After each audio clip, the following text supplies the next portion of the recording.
வந்துட்டாங்கடா வந்துட்டாங்க, நம்ம தலைவர் வந்துட்டாங்க. யார் இந்த தலைவர் தெரியுமா? മീശക്കാരൻ.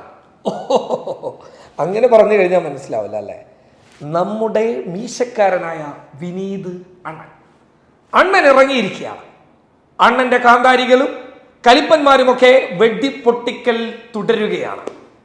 അണ്ണനെ ഇഷ്ടപ്പെടുന്ന കാന്താരികളും കലിപ്പന്മാരും അണ്ണന്റെ പ്രതികാരത്തിനായി കണ്ണു തുറന്ന് കാത്തിരിക്കുകയാണ്. അതെ, അണ്ണൻ രംഗപ്രവേശനം നടത്തിയിരിക്കുന്നു. അണ്ണൻ രംഗപ്രവേശനം നടത്തിയത് ഇൻസ്റ്റാഗ്രാമിലൂടെയാണ് കേട്ടോ, റോഡിൽ ഇറങ്ങിയിട്ടല്ല എന്നുള്ളത് പ്രത്യേകം ശ്രദ്ധിക്കണം. അപ്പോൾ എങ്ങനെയാണ് ഇൻസ്റ്റാഗ്രാമിലൂടെ രംഗപ്രവേശനം നടത്തിയതെന്ന് ചോദിച്ചു കഴിഞ്ഞാൽ, ഒരു സിഗരറ്റ് കത്തിച്ച് സ്വയം താങ്ങാൻ പറ്റാത്ത, അതായത് കഴുത്തിന് പോലും താങ്ങാൻ പറ്റാത്ത ഒരു മാലയിട്ട് ഒരു ഷർട്ടും മുണ്ടും എടുത്ത് ഒരു പഴയ ബെൻസ് കാറിൽ നിന്ന് ഇറങ്ങുന്ന ഒരു മാസരംഗം. ആ മാസരംഗം മാത്രമായിട്ട് ചുരുക്കിയില്ല, അതിൽ ചില വാക്കുകൾ അങ്ങ് കുറിച്ചു. ആ കുറിച്ച വാക്കുകളാണ് രസകരം.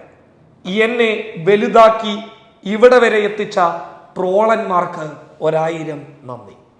എന്നെ അകത്തേക്ക് പറഞ്ഞയച്ച ആൾ ഇവിടെ ഉണ്ടല്ലോ എന്നുള്ള സിഗ്നലും നൽകിയിരിക്കുകയാണ്.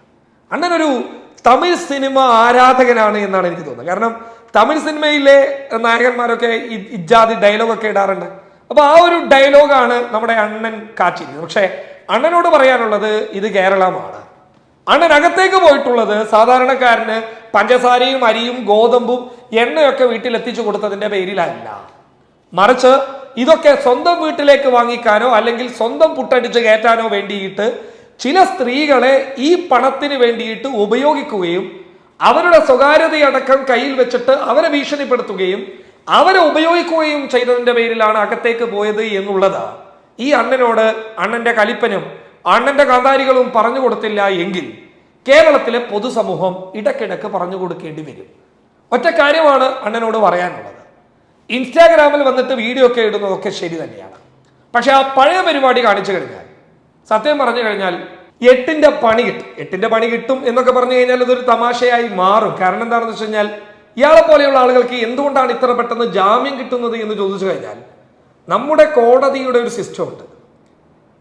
അത്യാപൂർവ കേസുകളിൽ മാത്രമേ വിചാരണ കാലം വരെ ഒരാളെ അകത്ത് കെടുത്തുള്ളൂ. അല്ലാത്ത സമയങ്ങളിലൊക്കെ ജാമ്യം കൊടുക്കും.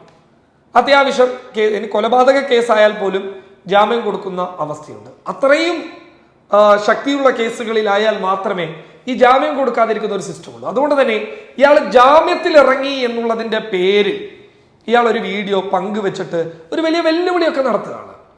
സത്യം പറഞ്ഞു കഴിഞ്ഞാൽ ഇതൊക്കെ ഒരു തമാശയായി കാണുന്നതിനപ്പുറത്ത് വളരെ ഗൗരവമായിട്ട് കാണേണ്ട വിഷയമാണ്. കാരണം ഒരു സ്ത്രീയല്ല, നിരവധി സ്ത്രീകളെ, വീട്ടമ്മമാരെയൊക്കെ വലയിലാക്കിയിട്ട്, വലയിലായതൊന്നുമല്ല, ഈ പറയുന്ന വീട്ടമ്മമാരൊക്കെ വലയിൽ ചെന്ന് കയറി വീണതാണ്. ഇനിയും ചിലപ്പോൾ വീണു എന്ന് വന്നേക്കാം. കാരണം ഇയാൾ ഇൻസ്റ്റാഗ്രാമിൽ വന്ന സ്ഥിതിക്ക് ഇത്തരത്തിലുള്ള ആളുകളെ തേടി പോകുന്ന പെണ്ണുങ്ങളും ഉണ്ട് എന്നുള്ളത് മറ്റൊരു വസ്തുതയാണ്. അത് പറയാതിരുന്നു കഴിഞ്ഞാൽ അത് കുഴപ്പമാണ്.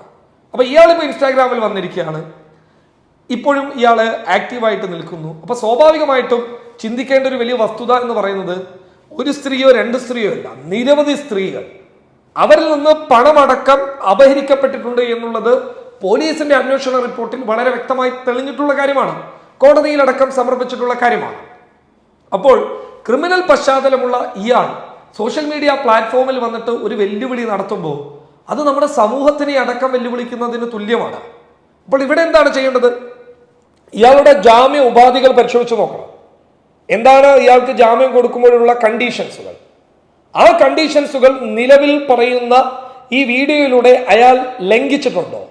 ഉണ്ട് എങ്കിൽ കടുത്ത നടപടിക്ക് പോലീസ് ഒരുങ്ങണം എന്നാണ് എനിക്ക് പറയാനുള്ളത്. കാരണം ഇത്തരത്തിലുള്ള ആളുകൾ വീണ്ടും തിരിച്ചു വരുന്നു എന്ന് പറയുന്നത് പരാതി നൽകിയിട്ടുള്ള ഇരകളെ സംബന്ധിച്ചിടത്തോളം അത് അവരുടെ മനോനില അല്ലെങ്കിൽ അവരുടെ മാനസികമായിട്ടുള്ള അവസ്ഥകൾക്ക് കോട്ടം തട്ടുന്ന ഒരു കാര്യമാണ്. കാരണം അയാള് ജാമ്യത്തിൽ ഇറങ്ങിക്കോട്ടെ, അയാൾ ജീവിച്ചോട്ടെ, അയാൾ പണിയെടുത്തോട്ടെ, അതൊന്നുമല്ല ഞാൻ പറയുന്നത്. മറിച്ച് അയാൾ വന്നിട്ട് ഇൻസ്റ്റാഗ്രാമിൽ വെല്ലുവിളി നടത്തുകയാണ്, എന്നെ അകത്തേക്ക് വിട്ട ആൾ ഇവിടെ ഉണ്ടല്ലോ എന്നുള്ളത്. എനിക്കറിയാമേലാഞ്ഞിട്ട് ചോദിക്കുകയാണ്, ഇവനൊക്കെ എന്ത് കണ്ടിട്ടാണ് ഈ വെല്ലുവിളി നടത്തുന്നത് എന്നാണ് എനിക്കറിയാത്തത്. ഇവനൊക്കെ എന്ത് കണ്ടിട്ടാണ് ഈ വെല്ലുവിളി നടത്തുന്നത്? ആരെ കണ്ടിട്ടാണ് ഈ വെല്ലുവിളി നടത്തുന്നത്? ആർക്കെതിരെയാണ് ഈ വെല്ലുവിളി നടത്തുന്നത്? അപ്പോൾ ജാമ്യോപാധി പരിശോധിക്കണം. ജാമ്യോപാധിയിൽ ഈ പറയപ്പെടുന്ന വ്യക്തിക്ക് ഏതൊക്കെ മാനദണ്ഡങ്ങളുടെ അടിസ്ഥാനത്തിലാണ് ജാമ്യം നൽകിയിട്ടുള്ളത്? അങ്ങനെയുള്ള ഒരവസ്ഥയുണ്ടെങ്കിൽ ഈ പറയുന്ന സംഭവം എടുത്തിട്ട് പോലീസ് കോടതിയിൽ പോകണം. ഇതൊന്നും വലിയൊരു സംഭവമായിട്ട് പറയല്ല, ചെയ്യാൻ പറ്റുന്ന ഒരു കാര്യം പറയാണ്. കാരണം ഇയാളെ പോലെയുള്ള ആളുകൾ സോഷ്യൽ മീഡിയയിൽ ഉണ്ടാക്കിയെടുത്തിട്ടുള്ള വളരെ മോശമായ ഒരു ചുറ്റുപാട്, ആ ചുറ്റുപാട് ഇയാൾ വീണ്ടും അതൊക്കെ ശരിയാണെന്ന് വരുത്തി തീർക്കാൻ, അതൊക്കെ എന്നെ ബാധിച്ചിട്ടില്ല എന്ന് വരുത്തി തീർക്കാൻ സ്വന്തം സോഷ്യൽ മീഡിയ അക്കൗണ്ടിലൂടെ ശ്രമിക്കുമ്പോൾ അതൊരു തെറ്റായ സന്ദേശം തന്നെയാണ്. കാരണം ഇൻസ്റ്റാഗ്രാം ആയാലും ഫേസ്ബുക്ക് ആയെങ്കിലും സോഷ്യൽ മീഡിയ ആയെങ്കിലും ഒരുപാട് ആളുകൾ ഉപയോഗിക്കുന്ന ഒരു സോഷ്യൽ മീഡിയ പ്ലാറ്റ്ഫോമാണ്.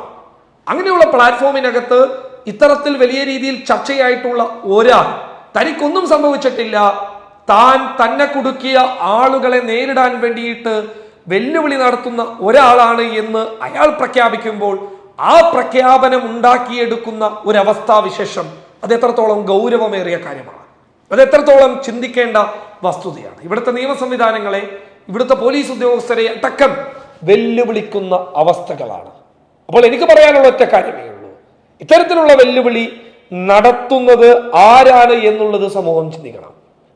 കാരണം ഇയാളുടെ വലയിൽ പോയി വീണത് ഈ പറയപ്പെടുന്ന സ്ത്രീകളുടെ ഒരു തെറ്റ് തന്നെയാണ്, ഇല്ല എന്നൊന്നും ഞാൻ പറയുന്നില്ല, അവരെയും വെള്ളഭൂഷണമൊന്നുമല്ല. പക്ഷേ അങ്ങനെ നിരവധി സ്ത്രീകളെ ഇത്തരത്തിൽ വലയിലാക്കിയിട്ടുള്ള ഈ വിനീതണ്ണൻ വീണ്ടും വന്നിട്ട് ഒരു വെല്ലുവിളി നടത്തുമ്പോൾ അയാളെ സോഷ്യൽ മീഡിയ പ്ലാറ്റ്ഫോം ഉപയോഗിച്ചോട്ടെ, അതിനുള്ള സ്വാതന്ത്ര്യം അയാൾക്കുണ്ട്. ഒരു കേസുണ്ട് എന്നതിൻ്റെ പേരിൽ അയാൾക്ക് അത് നിഷേധിക്കാൻ വേണ്ടിയിട്ട് പാടില്ല. പക്ഷേ അയാൾ വെല്ലുവിളിയൊക്കെ നടത്തുമ്പോൾ അത് അപകടമാണ്. എന്തായാലും അണ്ണന്റെ വരവിൽ ചില ആളുകൾക്ക് നല്ല സന്തോഷമായിട്ടുണ്ട്. കലിപ്പന്റെ കാന്താരിയുടെ കലിപ്പനൊക്കെ ഇറങ്ങിയിരിക്കുകയാണ്. ഐക്കില്ലർ ടീമൊക്കെ ഉണ്ടല്ലോ ഇൻസ്റ്റാഗ്രാമിൽ, അവരൊക്കെ ആഘോഷം തുടങ്ങിയിട്ടുണ്ട് എന്നുള്ളതാണ് അറിയാൻ വേണ്ടിയിട്ട് സാധിച്ചത്. News desk public Kerala.